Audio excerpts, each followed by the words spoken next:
दिल्ली की राजनीति में 27 साल बाद बड़ा उलटफेर हुआ है। भारतीय जनता पार्टी ने सत्ता पर कब्जा जमाया और अब पूरे देश में सियासी हलचल तेज हो गई है। एक तरफ बीजेपी ने जीत के बाद विपक्ष पर सीधा हमला बोला है। पार्टी प्रवक्ता ने कहा कि जनता ने झूठे वादों और भ्रष्टाचार से तंग आकर बदलाव किया है। देखिए, दिल्ली को अंततः आपके पाप से मुक्ति मिल गई और आपने जो पिछले 3-4 चुनाव में परफॉर्मेंस किया था उनके वादे नहीं बदले, वो सत्ता में आते रहे। यमुना साफ करने का वादा हमेशा रहा, दिल्ली को वायु को प्रदूषण मुक्त करने का वादा रहा, आम लोगों को अधिकार देने का वादा रहा, लेकिन खुद शीश महल में केजरीवाल जी विराजमान हो गए। यमुना वैसी की वैसी रही, दिल्ली में प्रदूषण वैसे रहा, जबकि पंजाब में इनकी सरकार है।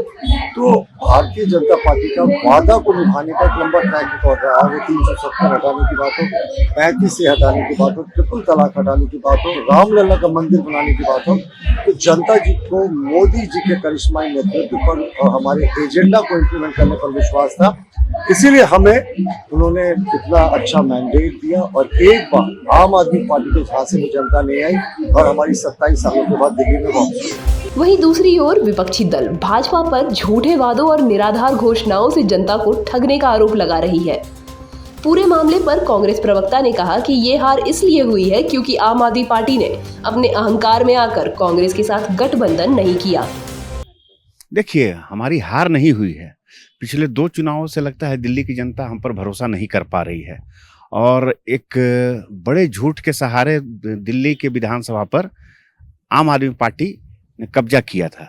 उन्होंने कांग्रेस को भ्रष्ट बताकर, कांग्रेस के कार्यों को भ्रष्टाचार की गिनती में रखकर दिल्ली की सत्ता हथियाई थी।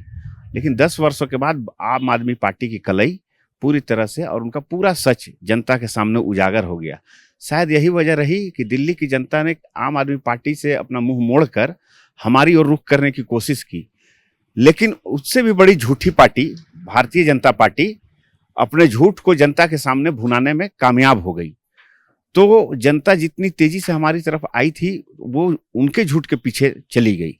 उन्होंने सोचा कि शायद केंद्र में यहाँ की सरकार है, भाजपा की सरकार है, दिल्ली में एलजी का शासन है, तो हम इनको वोट देकर देते हैं कि 5 वर्ष तक में अगर विकास हो सकता है। उन्हें झूठे वादे, झूठे सपने दिखाए गए हैं, लेकिन बावजूद इसके जनता ने पिछली बार के मुकाबले हमें मत प्रतिशत ज़्यादा दिया, ज़्यादा वोट प्रतिशत दिया।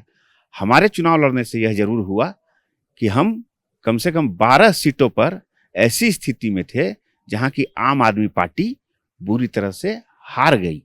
अगर वो हमारे साथ गठबंधन करके चुनाव लड़ते, कांग्रेस चाहती थी, लेकिन अपने अहंकार में, सत्ता के मोह में, मद में, माया में एक भ्रष्टाचारी के शासन का अंत हुआ। अगर वो चाहते तो ऐसी स्थिति को टाला जा सकता था। और लेकिन अच्छी बात है, दिल्ली की जनता को ऐसे कुशासन से मुक्ति मिली है। लेकिन अगले 5 वर्षों के बाद जब लोकसभा का चुनाव होगा, फिर से विधानसभा, दिल्ली विधानसभा का चुनाव होगा, तो जनता को सच सामने आ जाएगा। दिल्ली की सत्ता में हम कांग्रेस ही वहां काबिज रहेगी, चाहे वो केंद्र में हो या फिर दिल्ली विधानसभा में। दिल्ली में 27 साल बाद भारतीय जनता पार्टी की वापसी ने सियासी हलचल बढ़ा दी है। भारतीय जनता पार्टी इसे जनता का बदलाव का फैसला बता रही है, तो वहीं कांग्रेस इसे झूठे वादों की जीत करार दे रही है। अब बड़ा सवाल ये है कि क्या ये जीत भाजपा के लिए देश भर में नई संभावनाएं खोलेगी और क्या विपक्ष इस लहर को रोक पाएगा? आने वाले चुनावों में इसका असर जरूर देखने को मिलेगा। न्यूज़ अलर्ट इंडिया के लिए सहयोगी नवल के साथ महक मिश्रा की रिपोर्ट।